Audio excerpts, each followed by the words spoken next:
தூத்துக்குடி மாநகராட்சி பகுதி மக்கள் எந்த நேரமும் என்னிடமும் ஆணையரிடமும் தொடர்பு கொண்டு பேசலாம்.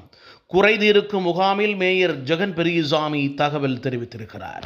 தூத்துக்குடியில் தமிழக முதலமைச்சர் மு.க. ஸ்டாலின் உத்தரவுக்கிணங்க மாநகராட்சி பகுதியில் உள்ள 4 மண்டல அலுவலகங்களிலும் புதன்கிழமை தோறும் பொதுமக்கள் குறைதீர்க்கும் முகாம் நடைபெற்று வருகிறது. அதன்படி மேற்கு மண்டல அலுவலகத்தில் நடைபெற்ற குறைதீர்க்கும் முகாமிற்கு மேயர் ஜெகன் பெரியசாமி தலைமை தாங்கினார். ஆணையர் மதுபாலன், துணை மேயர் ஜெனிட்டா ஆகியோர் முன்னிலை வகித்தனர். மண்டல தலைவர் அன்னலட்சுமி வரவேற்புரையாற்றினார். மேயர் ஜெகன் பெரியசாமி பேசுகையில், கடந்த ஆண்டு ஜூலை மாதம் 28ஆம் தேதி முதல் பொதுமக்களின் குறைதீர்க்கும் முகாம் 4 மண்டலங்களிலும் சுழற்சி முறையில் நடைபெற்று வருகிறது. இந்த மண்டலத்திற்குட்பட்ட 15 வார்டுகளையும் சேர்ந்த மக்கள் பயனடைகின்றனர்.